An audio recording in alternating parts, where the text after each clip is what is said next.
We don't need developers anymore. Everything can be generated. Nobody needs to review it. We can fully trust LLMs. The big issue with GraphQL Federation was you had to learn GraphQL, and then the big issue with GraphQL was you had to use GraphQL. Don't be married to the solution. Be married to the problem, to the customer. Maybe not married to the customer, but you know what I mean. What is this, a cult? One dark graph. One dark.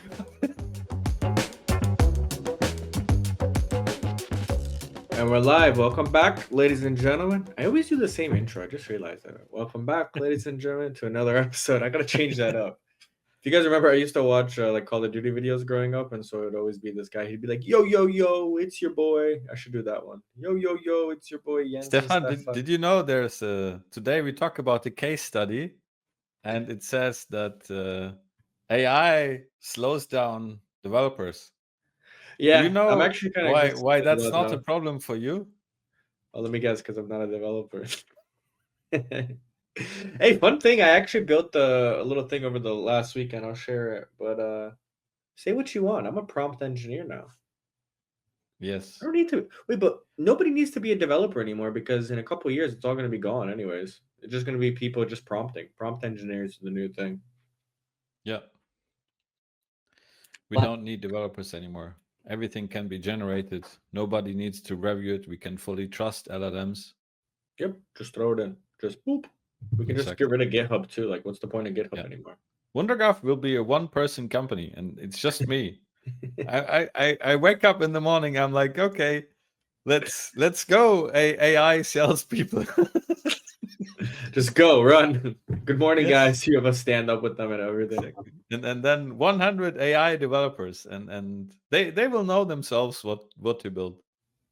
Yeah, actually, they could just fire me. They don't need me. It's just AI all the way. You just got to keep them running. That's it. Just make sure they don't get unplugged. Yeah, it will be Matrix again. We will all be just plugged into the system to provide energy to the AI. Probably. I mean, it's what we're going towards. But guys, thanks for joining us. We have a lot of topics today. Today, in our tech review, today's kind of like a news channel if you think about it. We're going to be talking about because we're just reporting on like the interesting stuff that have happened over the week. But there's some interesting ones actually on here. Jacob did a great job at picking these topics. So we'll touch a little bit upon why we're bullish on gRPC as the next generation for GraphQL Federation. This we didn't get to touch last week, so we'll start with that today. Second one, I actually read this study as well, but AI is actually slowing down our workflows. I just noticed Jacob's message. Drop your questions, comments, or insults in the chat below. Yeah, starting with insults, it's very important.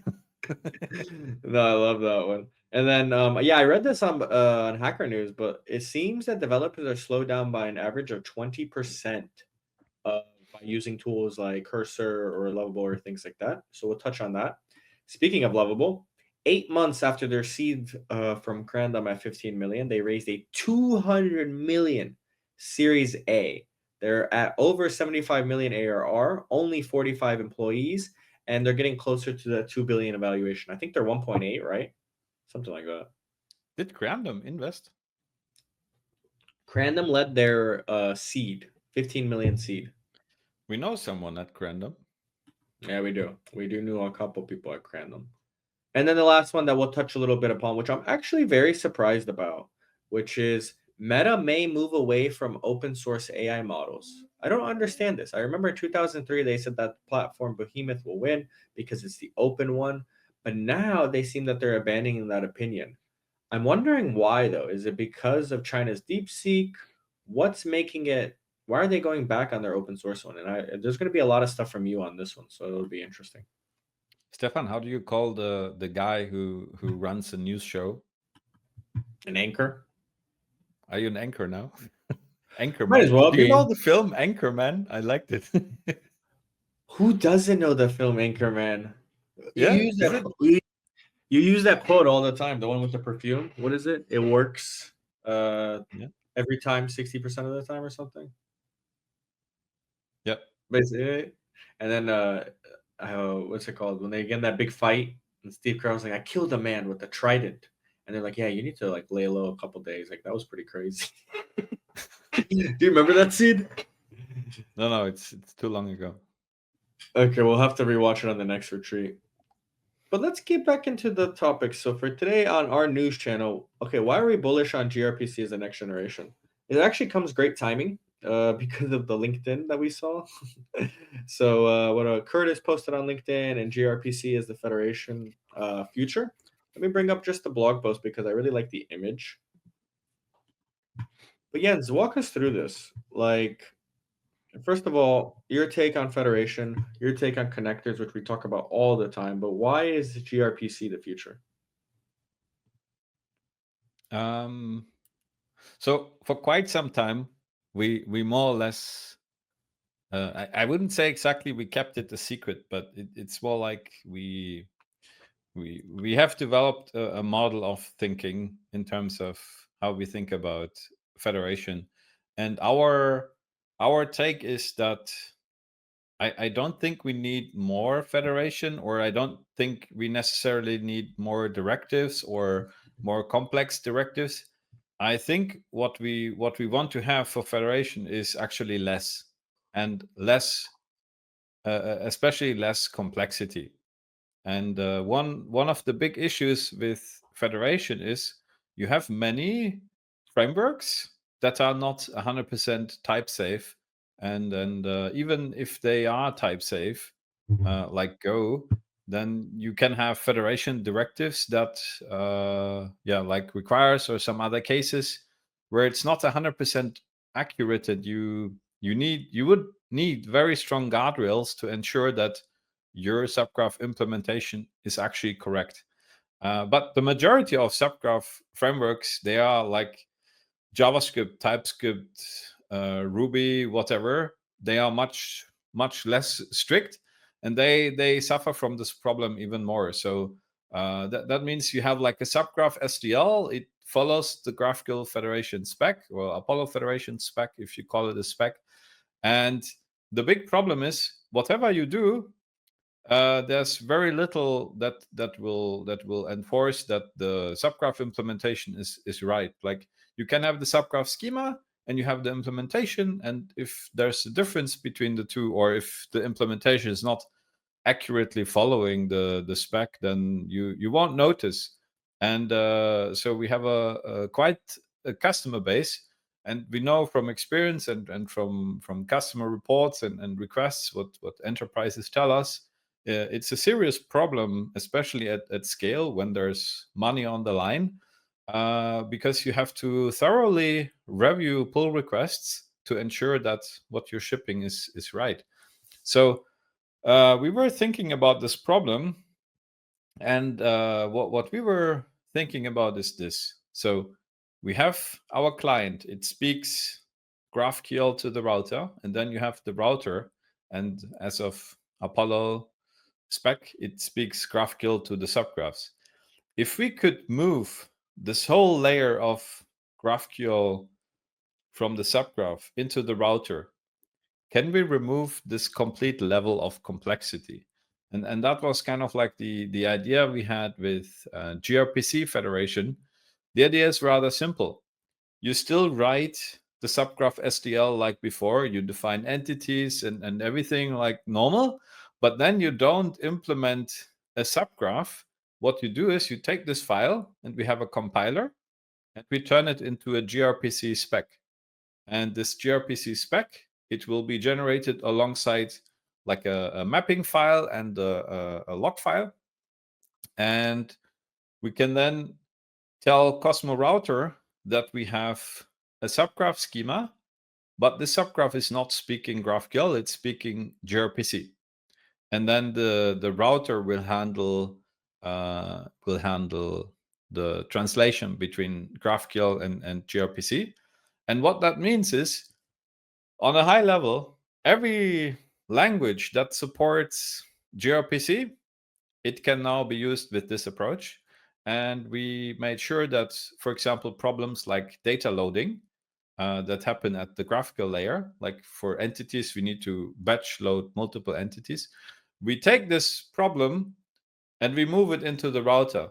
And that means typically you would have to somehow implement a data loader in your subgraph. With this approach, we move the data loader into the router. So nobody has to implement a data loader anymore. You just implement this gRPC thing, and then you're done. And from our perspective, I think it's the right direction because it achieves multiple things. So I have a little checklist, which is why I'm looking to the site. So one part is, oh, by the way, before I go through my checklist, do you have questions? Me, no. One, is this released? Can people start using it? Maybe that one. It's live. Yes, it's live. It's in the docs. Yesterday on LinkedIn, I posted a video about how to use it, and I gave this to Jacob to post it on YouTube. And obviously, it's not yet on YouTube because Jacob is super slow, but it will be on YouTube very soon, right, Jacob? It'll be on YouTube pretty soon. So okay, Okay. cool. So this is live. People can start using it. Continue. Yeah. So the items, like why is this good? So the first part is end-to-end type safety. So you have your subgraph SDL, and you compile it to protobuf, and this protobuf, it will ensure and guarantee type safety. If we use TypeScript, for example, we will use type checking for all the types. With Go, you can check the interface implementation and everything. So we get much stricter type safety compared to, like, there's frameworks that they are just not as type safe. And also another part, just a side note, there's like one thing we observe a lot in the market is, and we're actually a little bit confused about it, a lot of our customers use code first subgraph frameworks. And I really don't like this approach because I think code first is not collaborative. Like, imagine front-end developer comes to you and says, hey, I have certain requirements. Can you build an API for that? And instead of like just writing a schema or scaffolding a schema for this use case, you now have to write code to then generate a schema. I personally don't like this workflow, but it's another topic. Code first versus schema first. Someday we can pick it up. Okay, so that's type safety. The second part is no more n+1 problem. So what I said earlier with the batching, normally it's a problem of GraphQL servers in general, and with entities, it's also a big problem.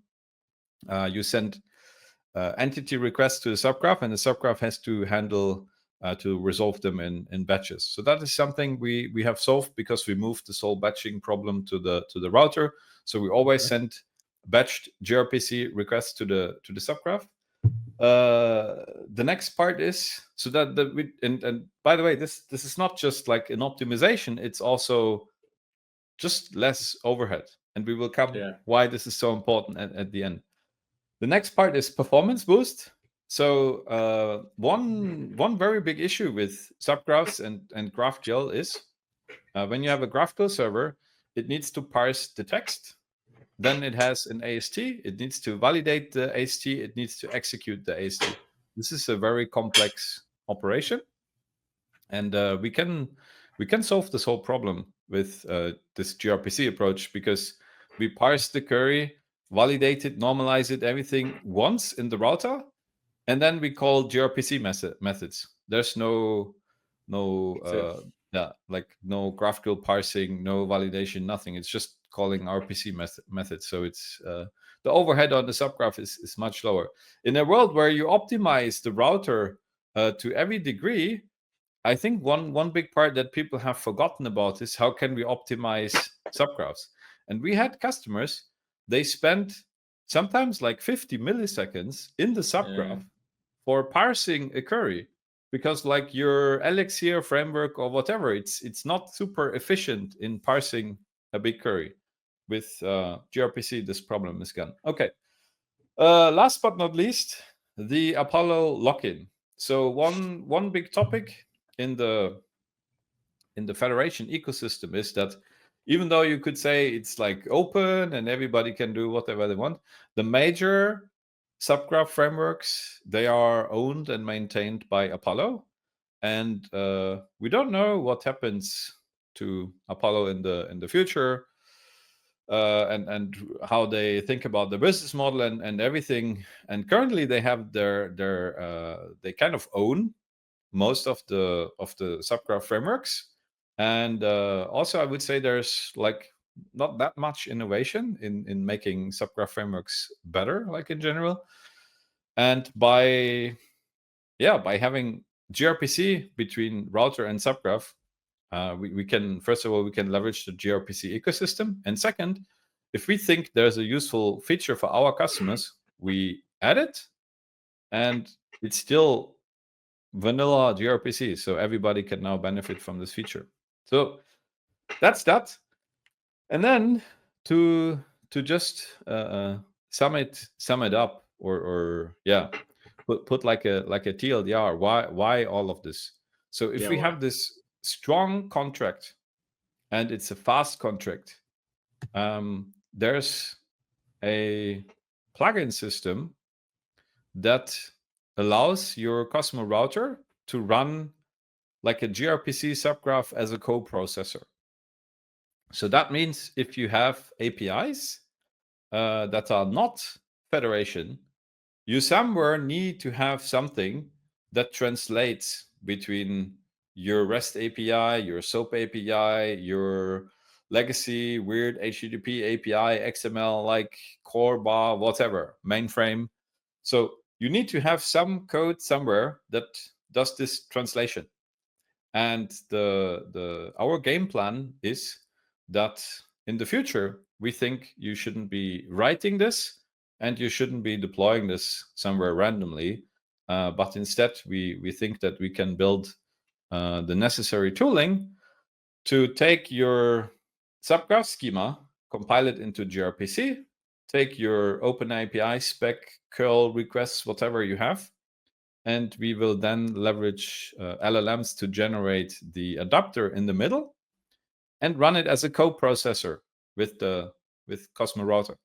Which means from a user experience, you can then say, okay, here's my SDL, here's the service I want to connect, and WonderGraph, please generate me the plugin, and boom, integration done. I don't need to think about subgraphs. I don't need to understand what entities are. I don't need to write connect directives or something that might or might not fit my use case. I can just express like, hey, here's an OpenAPI spec. Bring me some fields into my graph. Boom.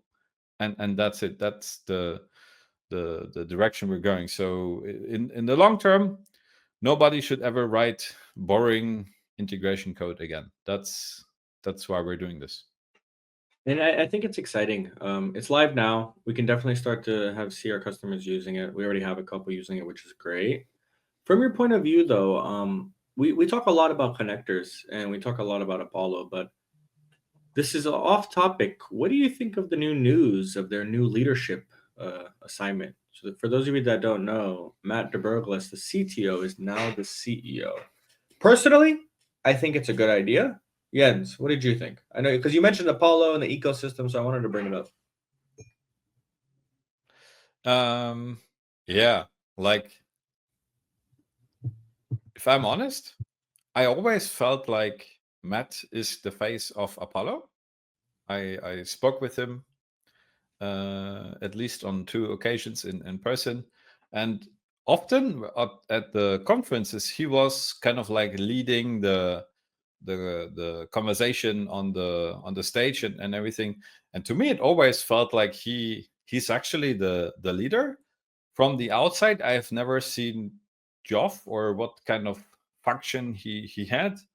So yeah, without like, I don't know. We also try to be, I read something somewhere. Someone said you as a CEO of your startup, you should always try to be the CEO where you want to be in 18 months. So today, be the CEO that you think your customers, your partners, and everybody else expects you to be in like 18 months. And yeah, I'm not sure if 18 months future Jens should roast competitors. So in that sense, I think it's the right move, to be honest. And at the same time, it shows that not everything is going right behind the scenes, because like there must be going on something with the board and other things. So yeah, Very well that's said. my take. 18 months Jens would be very proud of that take. No, it's very nice, it's very political, and I think it's right. Regarding gRPC plugins and what we're building, any last minute topics you want to add to that before we switch topics? Yeah, like, you know, you don't always have to be 18 months future, Jens. Okay, and I like this better. It makes for better content. Is it? Yeah. So we sparked a little bit of conversation on Twitter. On Twitter, we're not on Twitter for some reason. LinkedIn? On LinkedIn. Do you want me to bring it up? Yeah, we can take a look, because Right.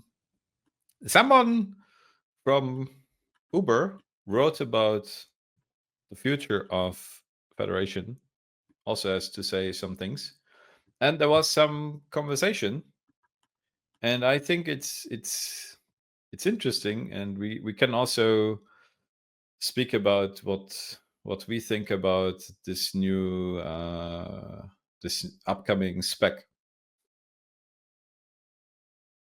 Are you bringing it up, or are you fighting your computer, Mr. Developer? A little bit of both. It's because every time I type, you always freak out about the typing, so I had to mute myself while I type. So one sec. Maybe we could have Curtis as a podcast guest. Yeah, no, we definitely should. So, okay, I found the post. Give me a sec, guys. David, we're not ignoring the chat. We're just ignoring you. Yeah, there's a big difference. Yes, my keyboard. Yeah, which is funny because I actually got a keyboard that's not supposed to. Do you have a loud. mechanical keyboard? No, I have the Logitech one. Like it's supposed to be quiet, which I like. Like I have this guy here. Do you see that? Oh, you have the Apple one. Yeah, the little one. Okay. So this is the post. Curtis is a senior staff engineer at Uber. He's been talking about GraphQL Federation, and he wrote a really great blog post. Yeah, do you want me to jump into the blog post and we can kind of skim it, or do you want to just give us like a high level overview and then we'll get to the comment? I mean, it's complementary to what we're saying. You can post it on the chat if you want. And there's one comment from someone from the GraphQL working group. Where was it again? Is it still there? I don't see it anymore. You clicked most relevant. Is there also another way? Most recent? Oh, wow. Was it removed? Can you check on your side? Yes.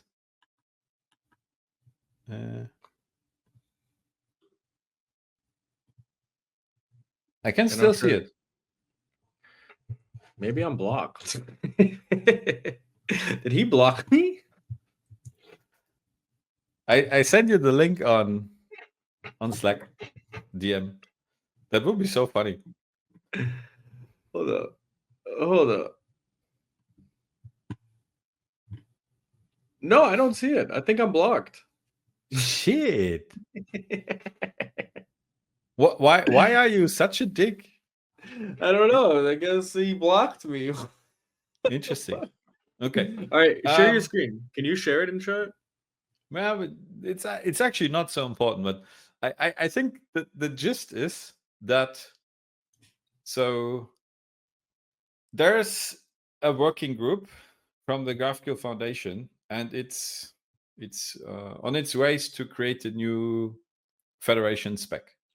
And it wants to create a Federation spec under the GraphQL Foundation, and it I think it's really like, from a technical perspective, I see a lot of very smart aspects. Like, there's like, they really try to solve hard problems, and I think from a technical point of view, I think it's a good idea and it makes sense.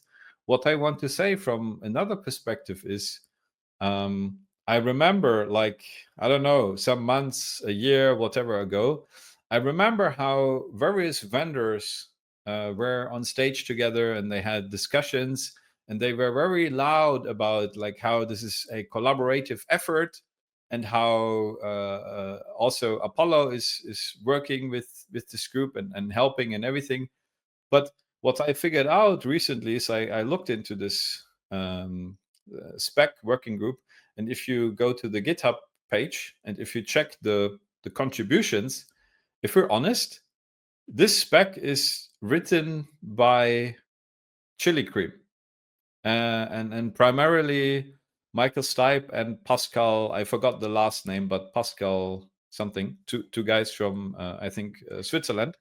They are primarily writing the spec, and there might be other people joining meetings, but it appears to me that the major work is being done by Chili Cream. So I'm not exactly sure how this is a super collaborative effort, or like, it appears that there's just like one company pushing behind. And like I said earlier, with the what we're doing with gRPC, our personal take is that I'm not sure if we now like reinvent federation. I'm not sure how that will absolutely transform like the market. If you look at the Gartner hype cycle, for example, you can see that like GraphQL Federation, it's not like on the trajectory to the moon or something. It's somewhere close to the what's it called, the throw of disillusionment. Well, it actually started from up here and then it just moved slightly down, but it's still in the trough of disillusionment. Yeah, and like I said earlier, there's, on the technical side, there's good ideas there, but just on a like, what do you say, like on a market impact side, is it really the right thing to now like put all this work into? Or I don't know, maybe the real challenge is somewhere else. Maybe the real problems are that it's maybe too hard, or the wrong approach, or maybe we need to think outside the box. And I would argue, like, thinking outside the box is, we just remove GraphQL, because maybe also one of the problems of Federation is that it's called GraphQL Federation. Maybe it should just be called Federation, and maybe we're too tied to Federation. And I'm also wondering, like, is it, I don't know, do you have to solve every problem with GraphQL, or maybe there's like other specs or other ways where we could just make the problem simpler? So yeah. Also, I would like to say that me, the non-technical person, always said that the big issue with GraphQL Federation was you had to learn GraphQL, and then the big issue with GraphQL was you had to use GraphQL. I think you're spot on. Like, I don't get this. And I think also, you guys don't know Jens as long as I've known him, but there's an evolution that I've seen Jens go through. I've also seen Dustin go through it, but and Jens always says it now. He's like, don't get married to the tech. Don't get married to the tech. And I really think this composite working group, they're married to the technology. Like, you don't need to shove GraphQL down to finish every solution, or if for it to be even just the solution. It sometimes kind of feels to me like blockchain. Do you remember? Like, blockchain was looking for a problem and people were like, oh, we can solve finance things with blockchain. And I was like, can I just use a bank? Like, I feel like it solves the problem and everything's all good. And if somebody hacks my account, I can call the bank and tell them. If somebody hacks my blockchain account, I can't tell anybody. And so I think you're spot on. You know what you said, don't be married to the tech. I would somehow generify this a little bit. Don't be married to the solution. Like, be married to the problem, to the customer, and yeah, maybe not married to the customer, but you know what I mean. Like, be obsessed about the problem, not be so much obsessed about the solution. And one particular example for this is like what the post says on the article from Curtis, that the GraphQL, like there's a working group, and for in the GraphQL over HTTP spec, they now want to create like a new batching API that allows you to batch GraphQL requests. And the problem is that by default, the hack that Apollo is using to make these entity requests to load entities with this weird like any underscore any syntax. This hack it requires, or it's somehow like a hack to solve batching. And if you want to remove that hack, you have to somehow do batching in another way, in another layer. And they are now looking at adding this to the GraphQL over HTTP spec. But then you have multiple new problems. First of all, you need to get that spec in, and like sometimes it can take forever to get the spec signed off. And once you have that in, you need to get all frameworks, all subgraphs, all GraphQL servers to adopt that new specification, which always it will also have some lag. So I don't know, like how about just we take the subgraph STL, we compile it into Proto, you run gRPC, we're done. And that's it. That's it, folks. One last note that I will say on this, though, the whole thing about the working group and having too many cooks in the kitchen. Have you ever heard of like Navy SEALs? Like they have very strict team sizes. There's 2, 4, 6, and a max team size of 8. That's the max size that they can ever go on a mission is 8 Navy SEAls. I still think the same way in startups. If you really want to build something, for example, like this Federation Spec, and you want to really get this down, you need a maximum of 8 people. When you have this whole governance board and this foundation behind it, I think it takes too long. I really think that having so many people or too many cooks in the kitchen can be really detrimental to even driving something forward. Anything else you want to add to that before we jump to the next? No, I agree with this, because I think like whenever we try to build something big and something very hard, something new, I think it worked best when just one single person worked on it for 3 months and then said, I'm done. I think that was like best approach. We had a funny post from Nitin: be married to the problem. Is this life advice? This is how you choose. I don't know, Nitin, you're the problem, so I don't know if you can marry yourself. So, but you know, like from a technical point of view, from a mathematical point of view, if you're married, you definitely have at least one problem in your life. Absolutely. What's this saying? No, I'm not going to say it out loud. I just like said it out loud in my head. All right, on to the next topic. This one's interesting. AI might be slowing down our workflows. Personally, for me, it's speeding me up. So I don't know what this article is about. I'm able to build things I wasn't able to build before. But this is one of the articles that we've already seen. It's measuring the impact of early 2025 AI and the experienced open source developer productivity. And so it's a great study. I highly recommend that you take a look at it because it's really goes into deep of how it's affecting. But long story short, if you were to just kind of look at the Time article, it'll show you exactly what you kind of need to know, which is the TLDR. But basically, developers are being slowed down by 19% by using tools like Cursor. And the thing is Cursor and other tools are advertising that you are 20% productive or more productive by using it. Jens, I know you have some experience with this. What is your take on this, that AI is actually slowing developers down? Can you open this article again? Do you want the sciencey one or do you want the Times one? No, science. Okay. We go for the real stuff. Okay. Can you search for the number 16? 16? Okay. Read this sentence. Oh, yikes. That's their sample size? Read the sentence. To directly measure the real-world impact of AI tools of software development, we recruited 16 experienced developers from large open source repositories, leveraging 22K stars, 1 million lines of code that they've contributed for multiple years. Developers provided lists of real issues, 246, that would be valuable to the repository, bug fixes, features, refactors that would normally be part of their regular work. Then we randomly assign each issue to either allow or disallow use of AI while working on the issue. When AI is allowed, developers can use any tool. Do I keep reading? Okay. It's good. So I know you keep making jokes that ha ha ha Jens studied psychology, it's boring, ha ha ha. I know you keep making these kind of jokes, but if you study psychology, you would immediately see that and you would be immediately like, okay, this is nonsense. Yeah.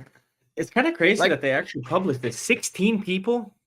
Like who published this? Like TechCrunch or somebody? Like who spreads this word? Like I don't know Matter. who Meteor is, but like Who are who reshared it? It's an organization. About, Like- okay. But who? No, I mean these guys. I don't know who they are. Like it's just somebody. But this was in the news, right? Yes. So this is the founder and CEO. She's all about AI. But let me go to the Times article because this study got published into the Times article, which crazy. I didn't actually see that. So her sample size was 16 people. And I'm really honest. Like this is it's so important. If you look at research, like this, it is super important that you look at the numbers. And if we're investigating a data set of 16 developers, we can still look at it, and there can be there can be something in it. It can be true. Like I'm not saying this is garbage. I'm saying the data set is extremely small. It would have been so much better if they did this with like 100 devs over 6 months or something. 16 devs. It's possible that for example, there's something in science, we call it selection bias. Just by picking the wrong group of developers, it can mean that the data set skews in one direction. And the way you would actually combat against this is we're now learning something about what psychologists actually do. The way you combat is, let's say you have a full data set of 200 developers.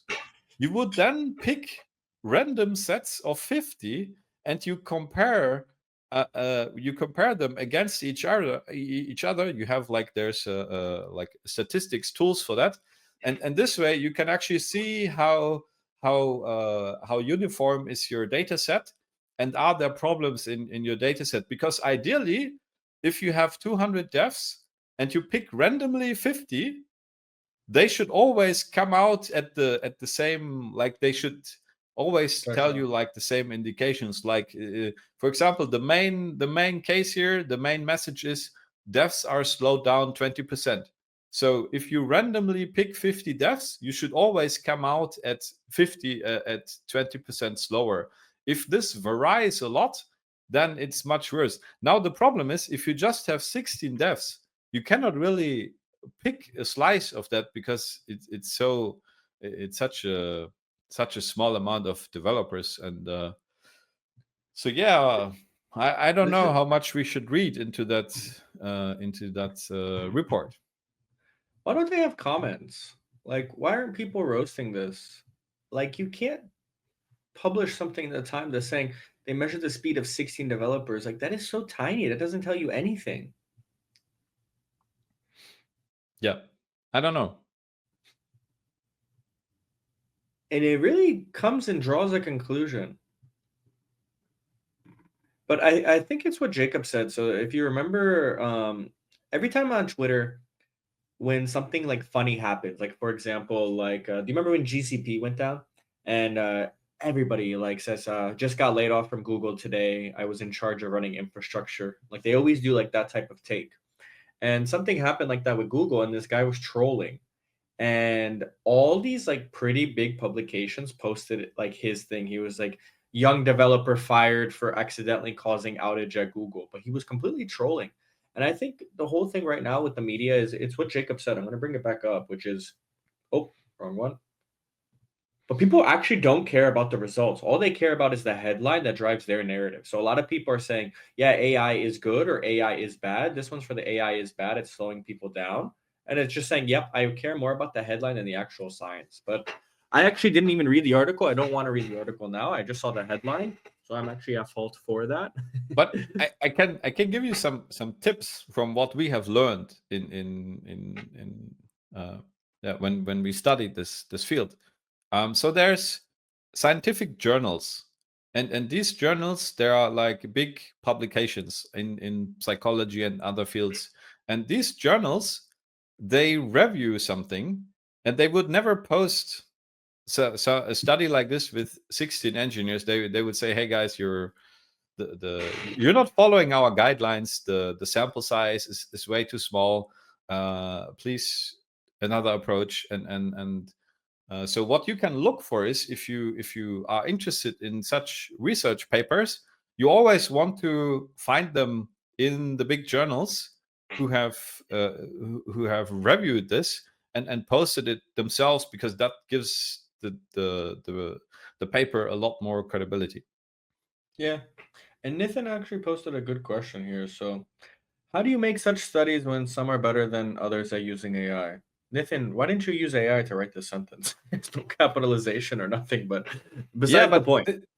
Nathan, this is the whole point. This is why you want to do such a study with 1,000 developers, or like much bigger. And then there's also the question, like if you have 16 dev, maybe this study is true for Rust backend development or C++, but maybe in JavaScript frontend development, it would speed you up. But we don't know, because it's just 16 people. And how much do we know about the people? Which, like, are they working on frontend, backend? In this case, it said they are working on open source projects, which, by the way, this is already selection bias, because most developers do not work on big open source projects.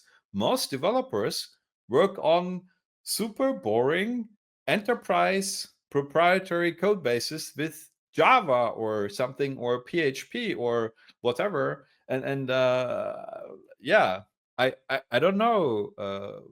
Like, yeah. Well said. Next topic, Lovable. Or do you have anything else to add to this? Maybe tell the people one more time that you studied psychology or business psychology.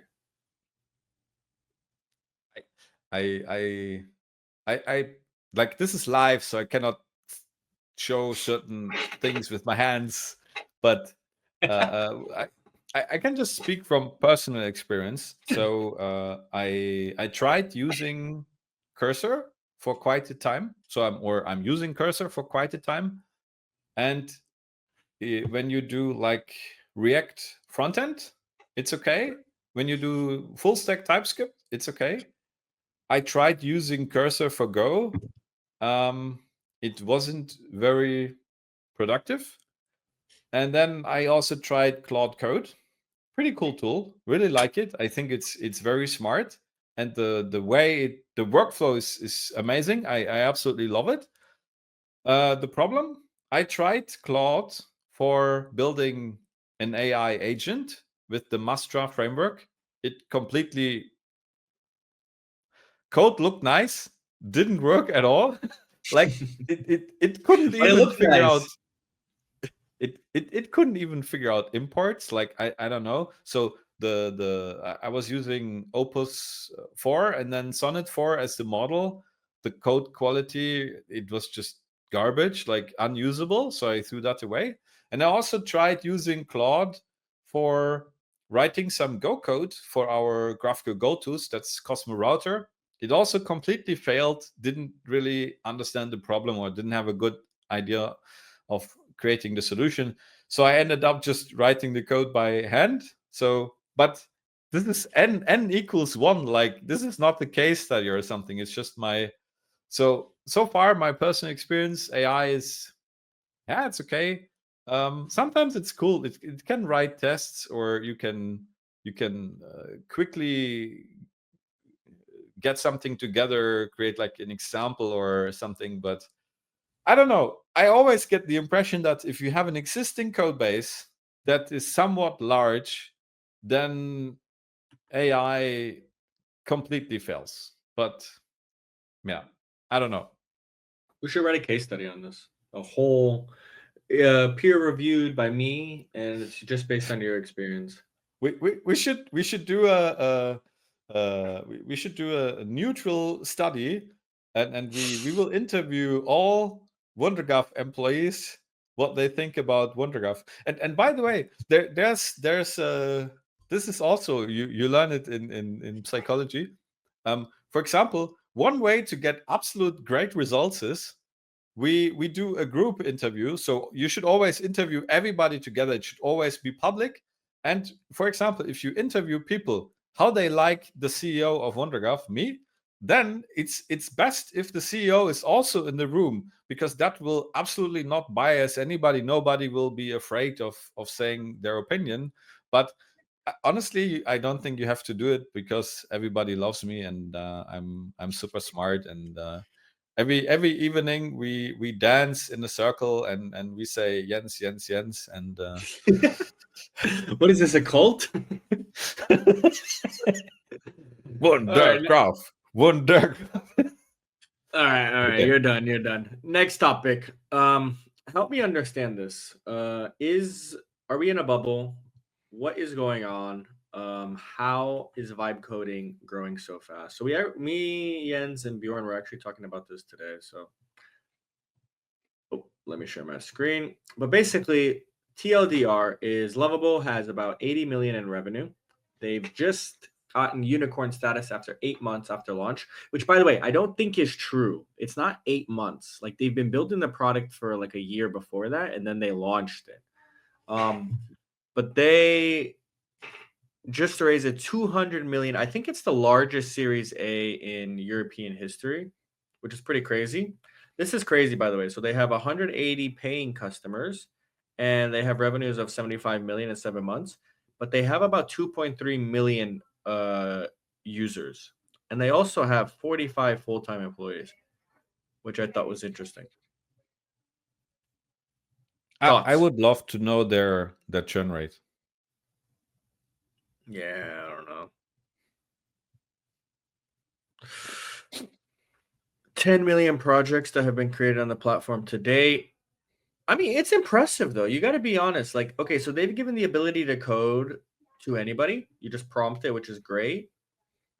Everyday brilliant founders and operators with game changing hit the same wall. They don't have a developer to realize the vision quickly. Like, yeah, it's fair. For example, this company was made by a large Brazilian ad tech, and they grossed 3 million in 48 hours. But what do you think? Like, we were talking about this. Is this defensible? Is this something that can actually grow and like become a legitimate company? I think it can. Also, Replit just hit 100 million in ARR. So I don't know. I think we're in an interesting time.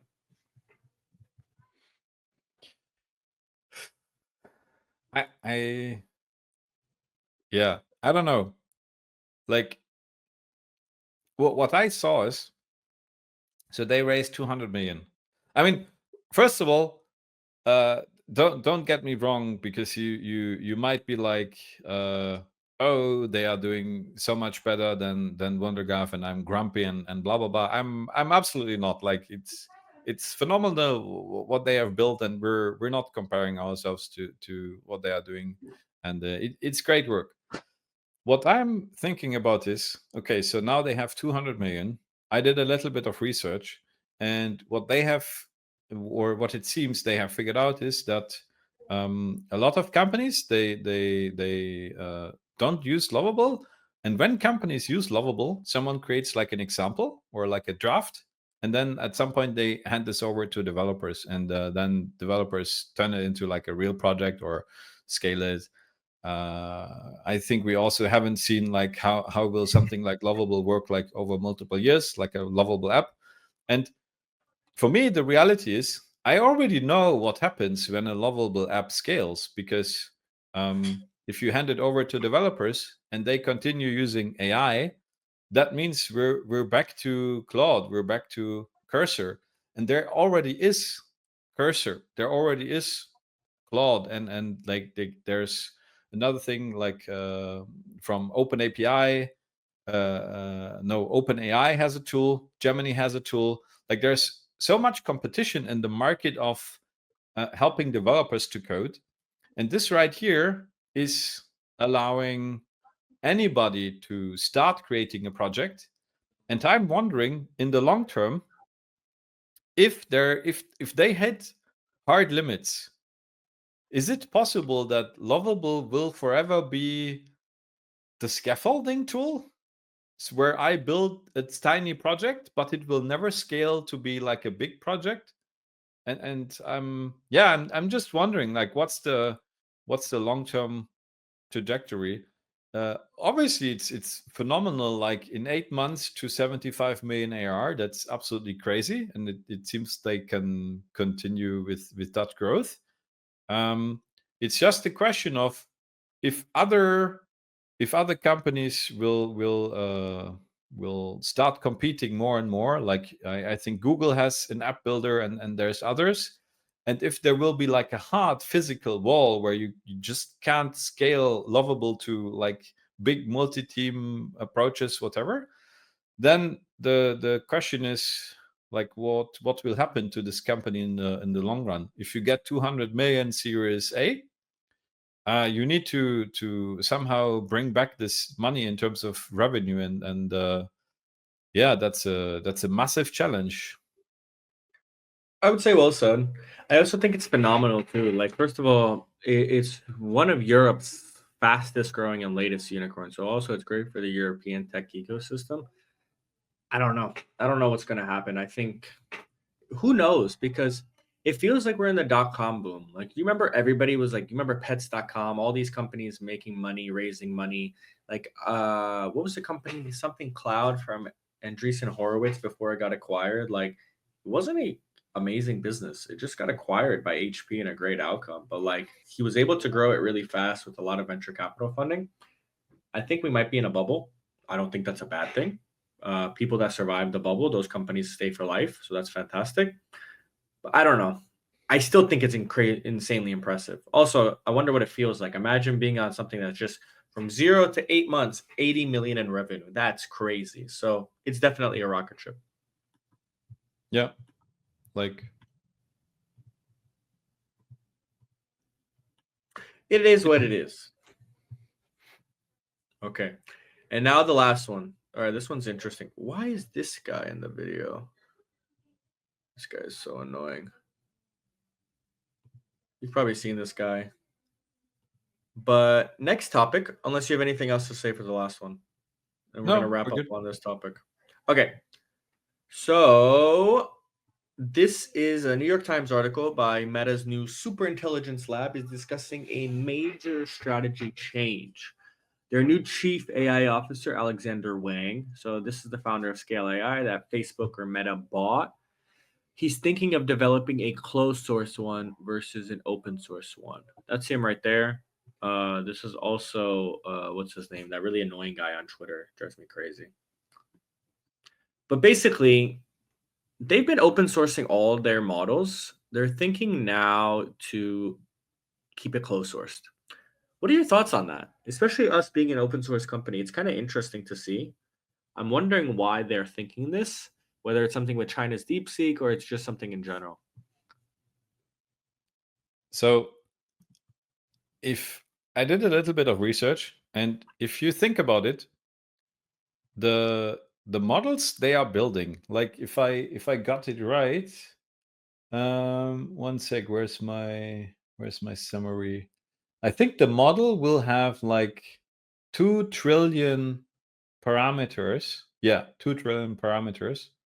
And the question here is, if you have such a model, the hardware it would take you to actually run it, there's just a bunch of companies on the planet who could run this model. And then there's the question, like, if you open source it, open sourcing needs to have some benefits. Like if we open source Cosmo Router, then a lot of people can run it. It can run on commodity hardware. If you open source a model that requires, I don't know, a whole data center of GPUs, like, are you donating this to Jeff Bezos or what's going on? So I don't know. I'm not sure if that's such a big topic, to be honest. It's a big switch for Meta to go away from open source. But I don't know. What you see is like Meta is an ads company, and as someone selling ads, with the changes we currently see, the behavior of users, it changes. Instead of surfing the web or going to Facebook and like interacting with the website, now you have people, they open like ChatGPT, they ask whatever, it gives you the answer back. People don't surf on websites anymore. Or another thing that I don't know if you also have this in the US, but in WhatsApp, you can now also chat with an AI. So it not necessarily you have to interact with websites, and this can also affect the business model of ads. So I don't know. Maybe a change is going to happen to Meta's business models. I don't know how Facebook will continue in the future. I'm not using it for many years now. I don't know. Never used it that much. But yeah, what are your thoughts? I think it's interesting. I think Mark Zuckerberg, he's probably one of the best CEOs probably of the last 20 years, especially from our founder's point of view. I would put him in the top categories between like Elon Musk, Jeff Bezos, because every time you think he's out, he somehow gets back into it. So if you saw, he bought a minority stake for $3 billion into Ray-Ban, or to Sunglass Hut, the company that owns Ray-Ban, because he's really pushing for these Meta glasses. Second, he's poaching all these people from OpenAI, and he's poaching people from Scale AI. And to him, this is just pennies. It might be 16 billion, but for Meta, that's just pennies on the dollar. For them, the outcome is massive. And so if you see right here, though, switched up the view. There we go. If you see right here, though, right under where I highlighted, the superintelligence lab discussions are preliminary and no decisions have been made on potential changes. I think that they wrote a news article to get views, but this is still no decision has been made. And then the last one that I think is important here is that this year, the Chinese AI company DeepSeek released an advanced AI chatbot, thanks in part to Meta's open source code. I don't know. They might also be getting government pressure. So if you've seen, Anthropic won a military deal of 200 million with the government. ChatGPT has a deal with the government as well, with the US government. Possibly Meta could be facing government pressure to make it closed source, because if you think about it, we're in kind of like not a nuclear arms race, but an AI arms race with other countries as well. And so there's AI, there's Russia in play, and then there's the US. So this possibly could even be a political reason of why they're getting pushed to it. But those would just what you're saying is, if they build such a powerful model, they shouldn't give it away for free to everybody else. I'm not saying that. I think the government might be saying that. It's definitely a race right now, and the government might want us to keep it proprietary with the US, especially if this has the capabilities. I think David, he linked it. It was like AI 2075 or whatever, and it talks about how governments use AI to overthrow other governments, just releasing it across the mainframe, turning off technologies, pretending to be employees, things like that. Obviously, it's a little bit of science fiction, but you never know. Maybe the government's pressuring Meta. And one super interesting thing that you said, so you said government, Meta is an advertising company. Do you know why they pitched themselves as an advertising company? Repeat. You said Meta is an advertising company, right? It's an ads company. Yep. Okay. So I was reading this cool thing, this article, basically about how startups and monopolies, they will hide themselves. A startup will be like, look at me, look at my logo wall. I'm a big company. I'm a big company. And when a monopoly will be like, I'm actually not that big. This is the video that you sent me. Do you remember? From Peter Thiel. Yeah. And so Facebook or we'll use Google in this sense. Google is not a search company, because if it was, it would be a complete monopoly. Google is in the advertising space. Advertising is $1 trillion industry, and Google is a very small player into it. It's the same thing with Facebook. They're a very small player in the global advertising thing, but if they were in the social network space, they would be a monopoly. Yeah, interesting. So, what are we? We're in Currently a startup. the computer market, right? Yeah. Technically, I mean, if we were in the Federation one, yeah, we'll be a monopoly there soon. But okay. Any last minute topics? Anything you want to add before we sign off for the day? And any last insults from the chat? Yan's messaging me on Slack, unshare. Maybe I like to share. Yeah. No, I switched the view because if you go like on the monologue, then I think it's better if you have the full view. If I go on the monologue or if you go on the monologue? Ah. That's a funny one. Should we even talk about this or? We can save it for next week, but yeah, basically, don't go to Coldplay concerts with your people person, your chief. That is crazy, by the way. Like, I looked them up on LinkedIn. Like, he's CEO and she's chief people officer. They're both married. Yeah, I don't know why Coldplay. Like, if it was any other concert, it would have worked. Well, you know what I was saying? I was talking to Sophia about this. Like, with the Coldplay concert, like, one, they were probably like holding each other and singing the song and being like, wow, like, this is so beautiful. We're so alive. Like, I love Coldplay. Now they probably absolutely hate Coldplay. And second, if they would have just reacted normal, just like, hey, like, how are you? Like, whatever, nobody would have cared and they wouldn't have blown up on social media. It's because of the way they reacted that it got blown up and then it got exposed. I don't know. I really struggle with this whole scene because it is incompatible with my view of a relationship. You know, like I agree. how can you be happy going to a concert with a person that's not your wife, and obviously you're in a setup that I don't know. I have worldviews. You know, like when like I work for WonderGov, and then on the weekend I do something with my family, with my kids, with my like these are my loved ones. I don't know. I have really no comment about this whole thing. You should watch the Tiger Woods documentary then. The what? The Tiger Woods documentary. Tiger Woods. Okay. Yeah. Some viewing pleasure. Well, guys, thank you so much for a great episode. And Jens, what's the good thing? We're back next week. Sometimes I feel like you forget it. But you're like, man, what's the good thing? Thanks, guys.